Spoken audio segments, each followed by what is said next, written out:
Picture this. It's May 1945. The Third Reich is crumbling like a house of cards in a hurricane. American tanks are rolling through Bavaria, crushing everything in their path. And there's General George S. Patton, blood and guts himself, standing face to face with a group of captured German officers in some shot-up building that still reeks of gunpowder and defeat. These aren't just any Germans. These are the arrogant sons of guns who, just 5 years earlier, thought they owned the world. They're sitting there in their tattered Wehrmacht uniforms, looking at Patton with that mixture of hatred and respect that only comes when you've been beaten at your own game by someone who played it better. One of them, some colonel or general with more medals than sense, decides he's going to get under Patton's skin. He leans forward, locks eyes with old blood and guts, and says something that would make most men's blood boil. He sneers about how Britain stood alone at Dunkirk, bleeding and desperate on those beaches, while America sat on the other side of the Atlantic selling popcorn, watching Europe burn like it was some kind of Saturday matinee. He's trying to drive a wedge, trying to diminish what America did, trying to salvage some pathetic shred of pride from the absolute catastrophe that was Nazi Germany. And what does Patton do? Does he lose his temper? Does he walk away? Hell no. What comes out of George Patton's mouth at that moment is so brutally honest, so devastatingly cutting, and so quintessentially American that it deserves to be carved into granite at West Point. This isn't just a comeback. This is a historical mic drop that echoes through the decades. But before I tell you exactly what Patton said, and trust me, you're going to want to hear this word for word, because it's absolutely savage, I need you to do something for me. Drop a comment right now and tell me where you're watching from. Are you in Texas? California? Maybe you're watching from overseas, carrying on the legacy of guys like Patton? Let me know. And if you want more untold stories like this, stories about the badasses who built America and saved the world, then smash that subscribe button and hit the like button so hard your thumb goes numb. We're bringing you the history they don't teach in schools, the raw, unfiltered truth about the men and women who refused to back down. Now, let me paint you the full picture, because what Patton said doesn't just exist in a vacuum. It's the culmination of years of tension, strategy, sacrifice, and a whole lot of American grit that the history books love to gloss over. See, that German officer wasn't completely wrong about the facts. Britain did stand alone at Dunkirk in 1940. Between May 26th and June 4th, over 300,000 British and Allied troops were trapped on those beaches with their backs to the English Channel and the entire German war machine breathing down their necks. The Luftwaffe was bombing them from above. Panzer divisions were closing in from the land. It was a desperate, chaotic evacuation that required every boat, ship, and floating piece of wood the British could muster. Fishermen, yacht owners, tugboat operators, regular people sailed into hell to pull those soldiers out. And yes, it's true, America wasn't there. We weren't in the war yet. FDR was still dealing with an isolationist Congress and an American public that was still traumatized from World War I and wanted nothing to do with Europe's problems. From the outside, especially to people who were dying in droves, it must have looked like America was sitting on the sidelines, comfortable and safe, making money off Europe's misery. That's the narrative this German officer was pushing. That's the bitter pill he wanted Patton to swallow. But here's what that arrogant kraut didn't understand. What a lot of people still don't understand to this day. America wasn't just sitting around eating popcorn. We were getting ready. We were building the biggest, baddest war machine the world has ever seen. While Britain was fighting for survival, America was transforming itself from a peacetime economy into an industrial juggernaut that would outproduce, outgun, and outfight everyone. We were playing the long game, and guys like Patton knew it.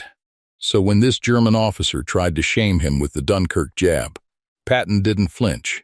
He didn't make excuses. Instead, he delivered one of the most cold-blooded, truthful responses in military history. And the beauty of it? It wasn't a rant. It wasn't emotional.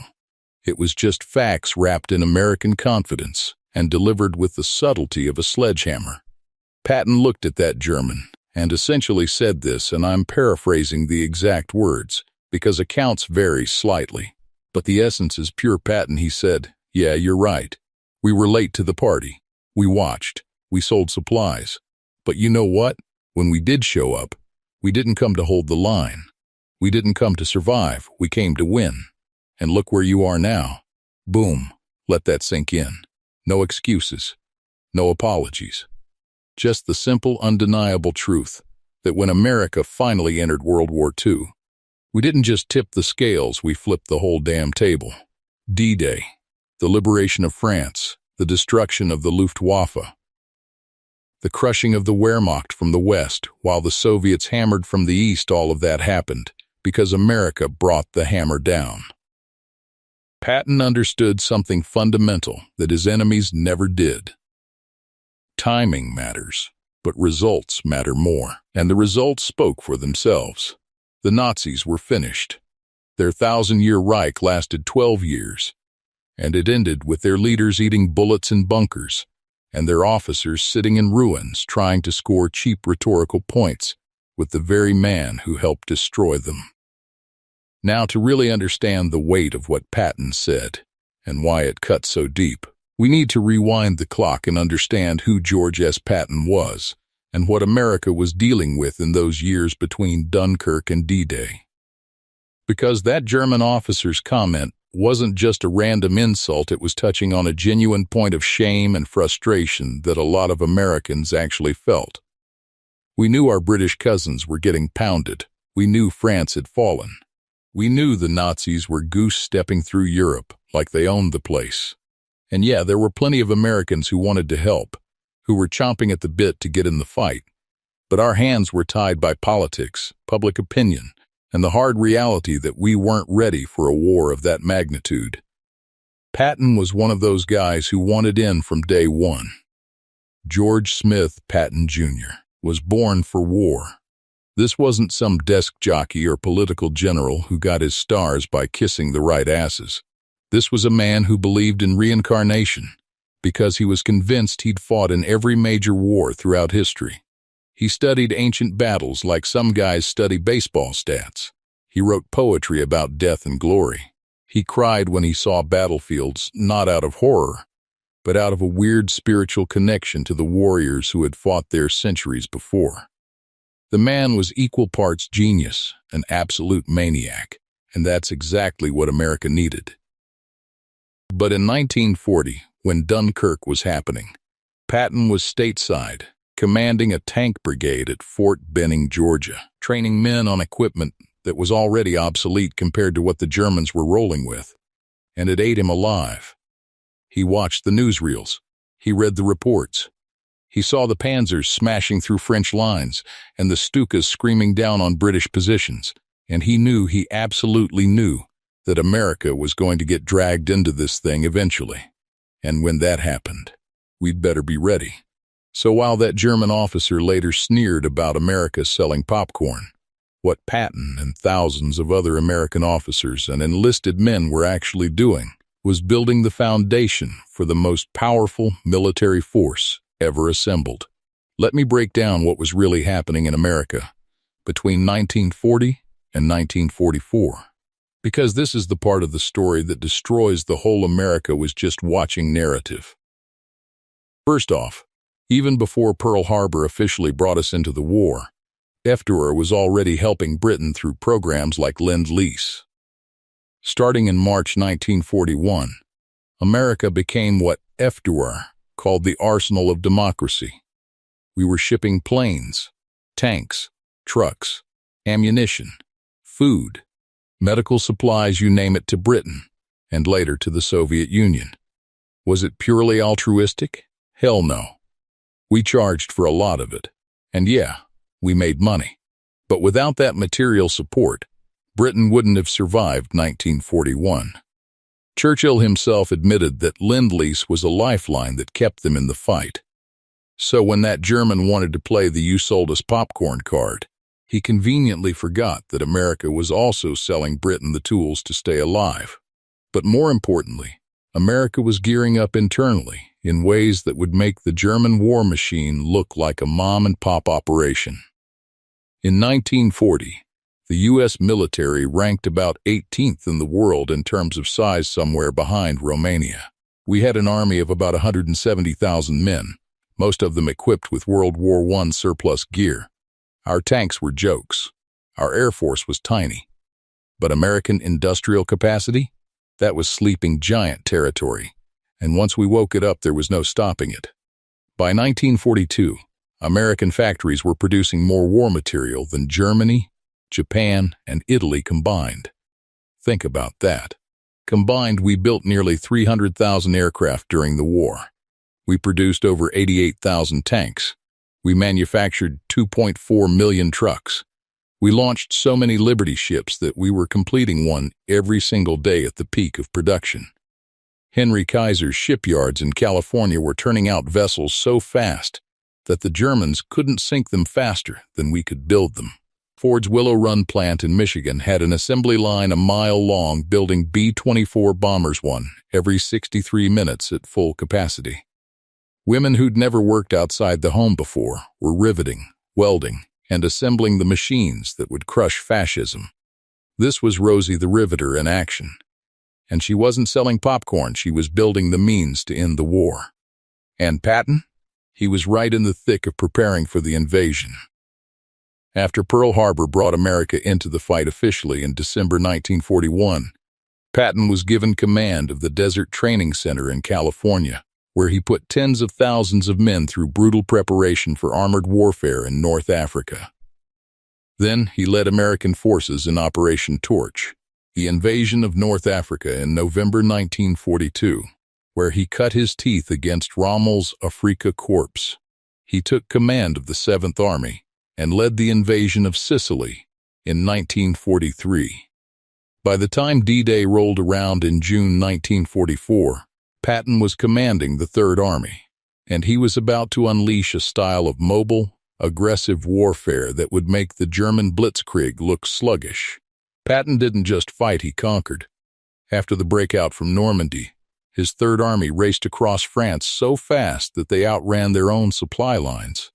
They liberated more territory, captured more enemy soldiers, and inflicted more casualties than any other Allied army in the European theater.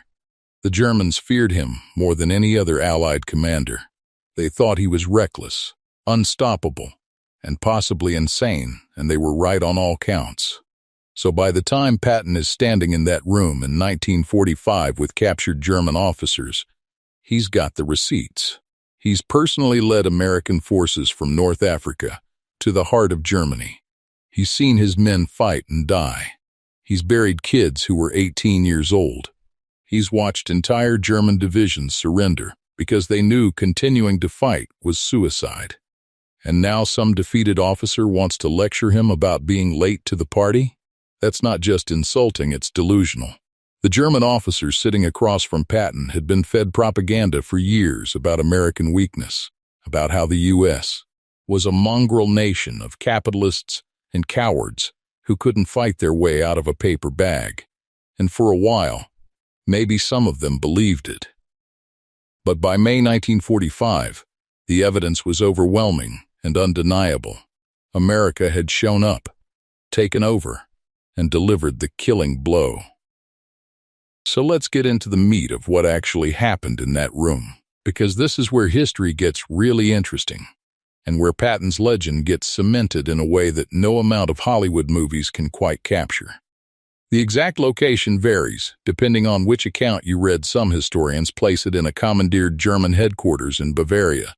Others say it was during the processing of high-ranking POWs after the fall of the Third Reich. What's consistent across accounts is the setup. Patton, flanked by his staff officers, interrogating or meeting with captured German officers who still had enough pride left to be dangerous. These weren't broken men begging for mercy.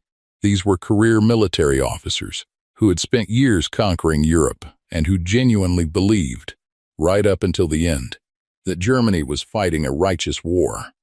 They had drunk the Kool-Aid. They believed in German superiority, in the invincibility of their tactics, in the weakness of democratic nations. And even in defeat, some of them clung to these delusions like a drowning man clings to driftwood. The German officer who made the comment in accounts differ on whether he was a colonel, a general, or a staff officer apparently thought he could gain some psychological advantage, or at least salvage some dignity by pointing out what he saw as American hypocrisy. He brought up Dunkirk specifically because it was Britain's darkest hour, a moment of desperate survival that had become mythologized in British culture as their finest hour thanks to Churchill's speeches. The Germans' point was clear. Where was America when it really mattered? Where was America when the fate of Europe hung in the balance? You were safe across the ocean, making profits, living comfortable lives, while we and the British were locked in mortal combat. It was a low blow designed to create division between the American and British allies, and to suggest that America's contribution was somehow less legitimate because it came later. In any other context, with any other American commander, it might have created an awkward moment. Maybe some defensive explanation about isolationism or congressional politics. But this was George Patton, a man who didn't defend himself, who didn't apologize for American strength, and who had exactly zero patience for defeated enemies trying to rewrite history while the ink was still wet. Patton allegedly let the German finish his little speech. He didn't interrupt. He just stood there in his perfectly tailored uniform, with his ivory-handled revolvers on his hips. The man wore 2 pistols like he was Wyatt Earp rolling into Tombstone, and he listened with that expression he was famous for, the one that made grown men wonder if they were about to get promoted or punched in the face. When the German finished, there was probably a moment of silence, the kind of pregnant pause that happens before something memorable goes down. And then Patton responded, and the response has been recorded in various forms by different people who were there or heard about it shortly after. The essence of what Patton said goes something like this, and I'm going to give you the cleanest version that captures his meaning. That's right. We were late. Britain stood alone at Dunkirk, and we weren't there. You want to know why? Because we didn't need to be there to lose. We waited. We prepared. We built an army and an air force and a navy that you couldn't match in your wildest dreams. And when we decided it was time to cross the ocean, we didn't come to hold a line or defend a beach. We came to burn your country to the ground and hang your leaders. And that's exactly what we did.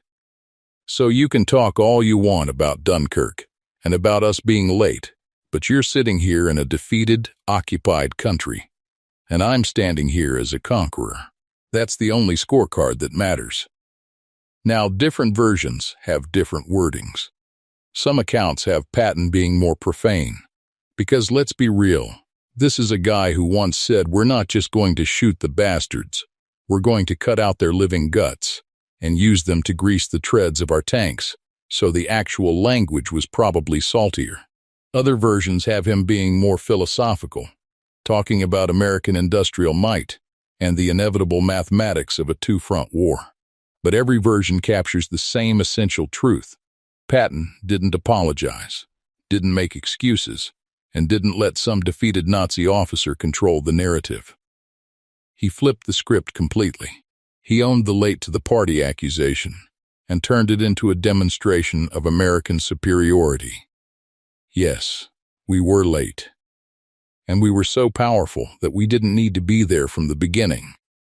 We came in when we were ready, and we ended it. Period. The psychological impact of this response cannot be overstated. Think about it from the German perspective. You've spent years being told that Germans are the master race, that your military is unstoppable, that the soft, decadent Americans could never match German discipline, and fighting spirit.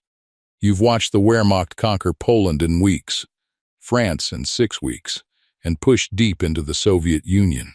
You've been fed a steady diet of propaganda about inevitable German victory. And then reality comes crashing down. The Americans land at Normandy with an invasion force so massive it makes your head spin. They break out from the beaches.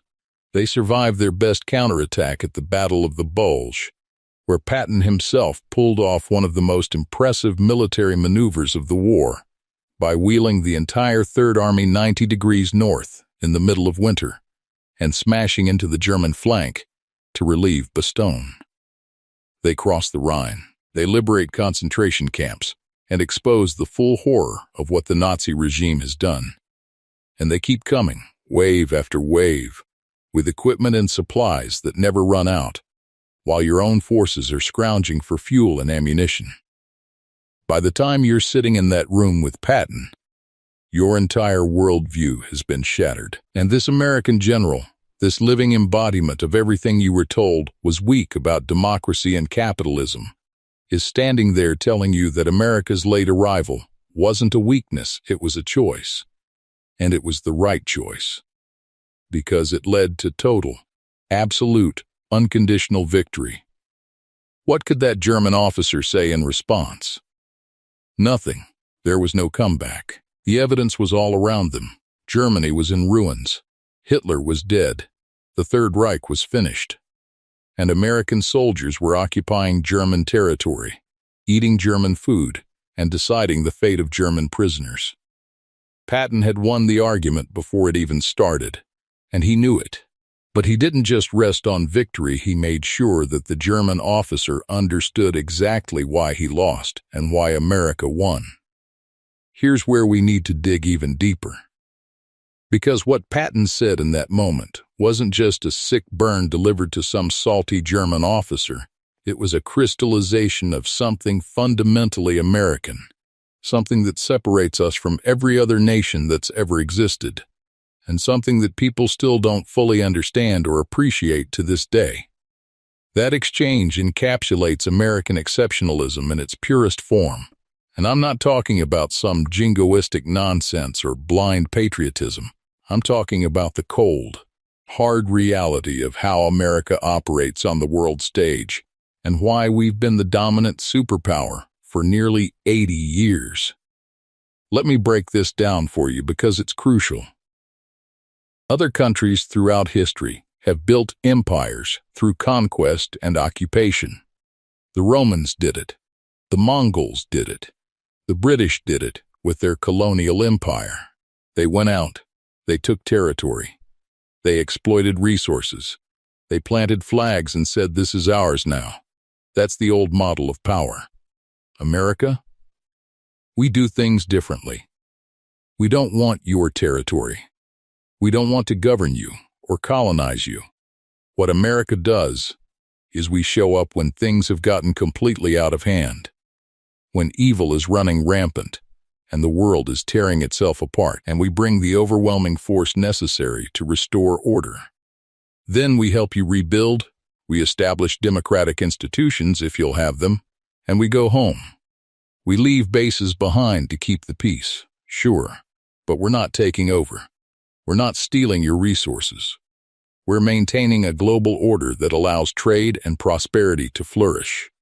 That's what happened after World War II, and it's exactly what Patton was representing at that moment.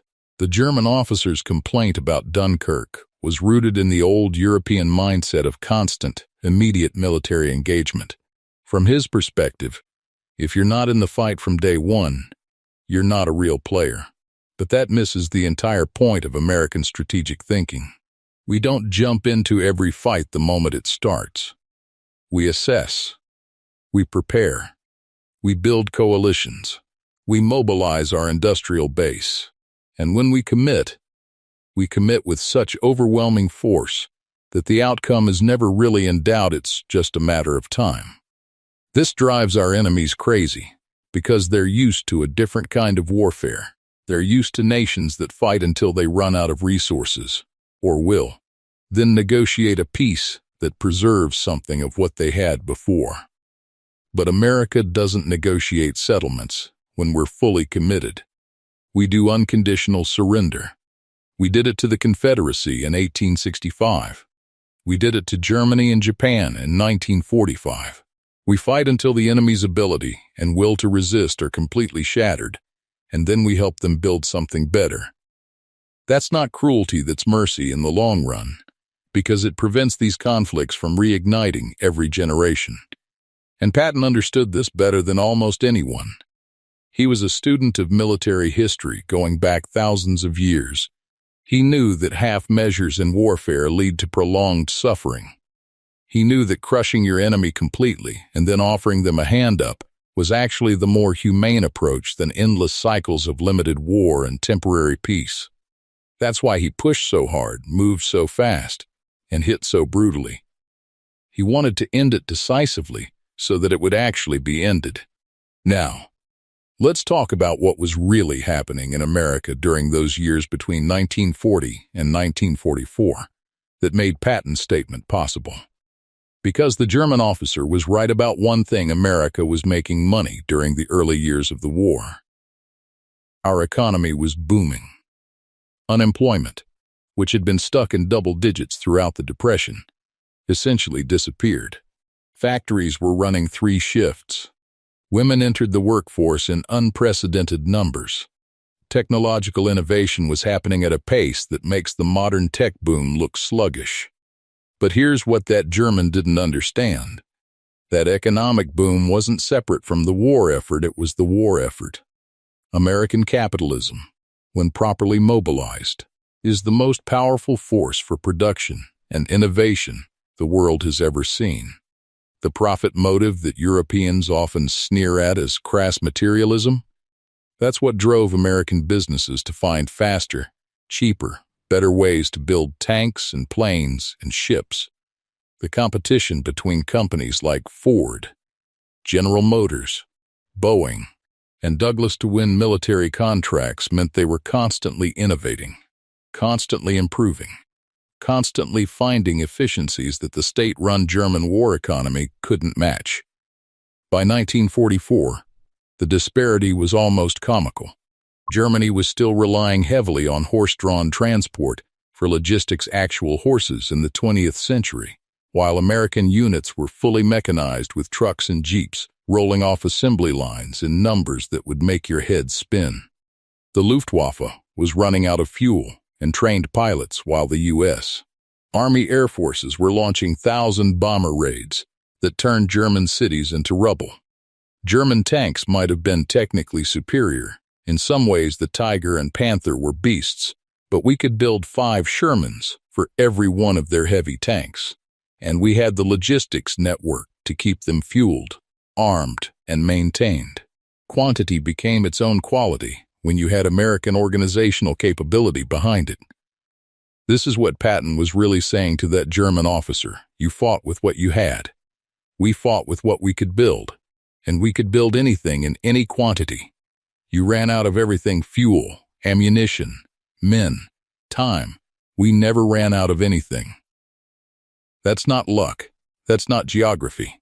That's the American system working exactly as designed.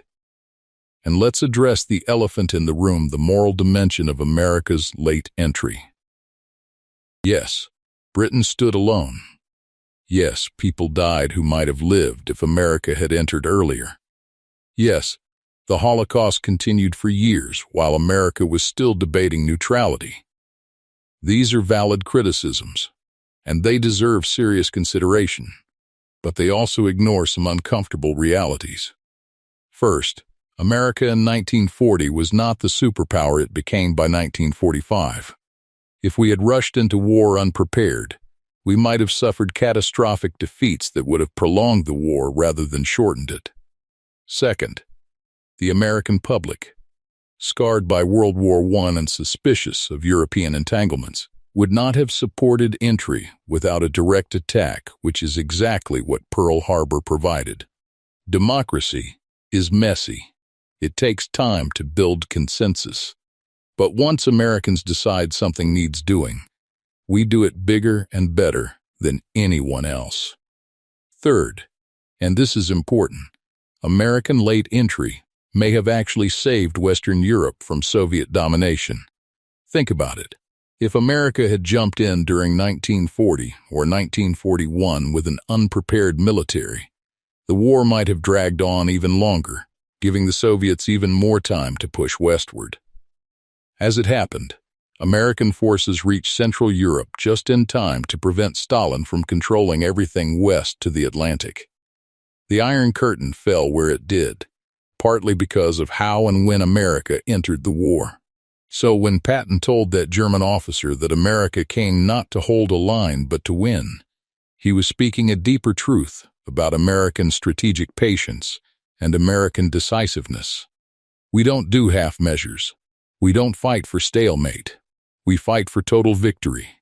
And then we help rebuild. Now let's bring this home and talk about why this moment, this exchange between Patton and a defeated German officer, matters today and what it tells us about America's role in the world then and now. Because this isn't just some cool historical anecdote to tell at parties. This is a lens through which we can understand American power, American sacrifice, and the complex legacy of World War II that still shapes our world 80 years later. Patton's response resonated far beyond that room. Word spread among American troops, among the occupied German population, among our allies, and even among our enemies. It became part of the Patton legend, right up there with his famous speeches and his dramatic battlefield exploits. Why? Because it captured something essential about the American character that people recognized instinctively. Americans don't apologize for being powerful. We don't apologize for winning. We don't bow and scrape and ask permission to defend our interests and our values. But we also don't conquer for the sake of conquest. We don't build empires in the traditional sense. We fight when we have to. We win decisively, and then we extend a hand to help rebuild.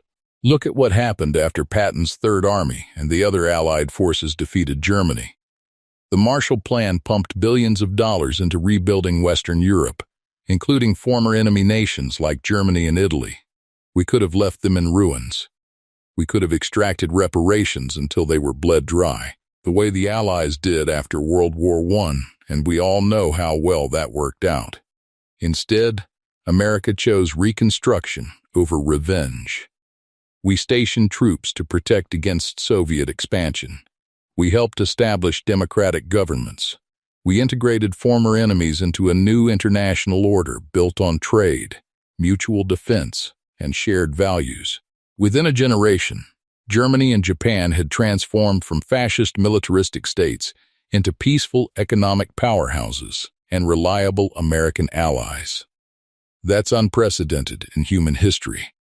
That's the same philosophy that Patton embodied when he told the German officer the truth without sugarcoating it. Yes, we were late. And yes, we crushed you. And now we're going to help you build something better. It's tough love on a geopolitical scale. And it works. Fast forward to today, and people still don't fully appreciate what America accomplished in World War II. We're so far removed from it now that it's become sanitized, turned into movies and video games and History Channel documentaries. We've lost the visceral understanding of what was at stake and what it cost. Let me remind you, over 400,000 Americans died in World War II. Over 670,000 were wounded. These were farm boys from Iowa, and factory workers from Detroit, and college kids from California who put their lives on hold, crossed an ocean, and fought in hell because it was the right thing to do. They didn't have to. After Pearl Harbor, we could have focused exclusively on Japan and left Europe to sort itself out. But we didn't. We chose to fight a two-front war because we understood that fascism and totalitarianism threatened freedom everywhere. And we didn't just participate, we dominated. The United States produced 60% of all Allied military equipment during the war. 60%. We were supplying ourselves, the British, the Soviets, the Free French, The Chinese, basically everyone fighting against the Axis powers. American shipyards, factories, and farms were the beating heart of the Allied war effort. American blood was spilled on beaches and in forests and in deserts across multiple continents. And American leadership, exemplified by guys like Patton, Eisenhower, MacArthur, and Nimitz, provided the strategic vision and tactical excellence that turned the tide. Patton himself embodied the contradictions and the greatness of America. He was profane and poetic. He was deeply religious and utterly ruthless. He believed in reincarnation and past lives. But he was also a thoroughly modern commander who understood mechanized warfare better than almost anyone. He slapped shell-shocked soldiers and then cried over the graves of his men. He was an aristocrat who connected with common soldiers. He was everything America is flawed: complex, brilliant, aggressive, idealistic, and unstoppable when properly motivated. When Patton died in December 1945, just months after the war ended, in a freak car accident in Germany, it was like losing a piece of American mythology. He never got to see the full fruits of the victory he helped win. He never saw Germany rebuilt or NATO established or the long peace in Western Europe that American power guaranteed. But his legacy lived on in the soldiers he trained, the tactics he pioneered, and the example he set. That exchange with the German officer, whether it happened exactly as recorded or has been slightly embellished over the years, represents a moment of perfect clarity. It cuts through all the political correctness and diplomatic niceties and historical revisionism and gets to the core truth. America entered World War II on its own terms, fought it with overwhelming force, won it decisively, and then helped rebuild the world into something better. We weren't perfect. We made mistakes. We interned Japanese Americans, which was a disgraceful violation of their rights. We firebombed cities and dropped atomic bombs, which raises moral questions we're still grappling with. We didn't save everyone. 6 million Jews and millions of others were murdered in the Holocaust before we could stop it. These are stains on the record that we have to acknowledge and learn from. But the overall ledger is clear. The world is a better place because America entered World War II and won it. Freedom survived. Democracy survived. The 20th century could have belonged to fascism or communism, but it belonged to liberty instead, largely because America was willing to fight for it. So when you hear people today criticize America for being too interventionist, or too powerful, or too aggressive on the world stage, remember what Patton said to that German officer. Remember that there are times when strength and decisiveness aren't character flaws, they're moral necessities. Remember that the world is full of bad actors who interpret restraint as weakness and patience as fear. And remember that when America finally commits to something, we do it all the way. Now, before we wrap this up, I want to hear from you. What do you think of Patton's response? Do you think America's late entry into World War II was a strategic masterstroke or a moral failing? Do you see parallels to today's world where people criticize America for being either too involved or not involved enough in global conflicts? Drop your thoughts in the comments below. Let's have a real conversation about American power, American sacrifice, and what it means to be the country that the world calls when things go sideways. And if you haven't already, subscribe to this channel, because we're bringing you more stories like this, the raw, unfiltered history that shows America and its heroes in all their complicated glory. We're not here to whitewash history or push propaganda. We're here to tell the truth, even when it's uncomfortable, because that's what the guys who actually fought these battles deserve. Hit that like button if this story moved you or taught you something new. Share it with someone who needs to hear it. And most importantly, never forget that the freedom and prosperity we enjoy today were paid for in blood by people like Patton and the soldiers he led. They didn't fight for glory or conquest. They fought so that we could live in a world where disputes are settled in debate halls instead of battlefields, where former enemies become allies, and where the American dream is still possible. George S. Patton was many things: a warrior, a poet, a mystic, a leader, and yes, sometimes a complete pain in the ass to his superiors. But he was undeniably American to his core, and his response to that German officer's attempt at a dig stands as a perfect encapsulation of American resolve. We come late, but we come correct. We come prepared. We came to win. And when we're done, we help you rebuild so we never have to fight this war again. That's the American way. That's what Patton represented. And that's why his words still echo down through the decades, reminding us of who we are and what we're capable of when the chips are down and the world needs saving. Stay strong. Stay free. And remember your history, because those who forget the past are condemned to repeat it. Until next time, this has been your reminder that America didn't become the greatest nation on earth by accident. We earned it. One battle at a time, with blood, sweat, determination, and leaders like George S. Patton, who never backed down and never apologized for American greatness. God bless America, and God bless the memory of every soldier who fought to keep us free. Don't forget to comment below where you're watching from. Subscribe for more untold American history, and let me know what historical figure or battle you want covered next.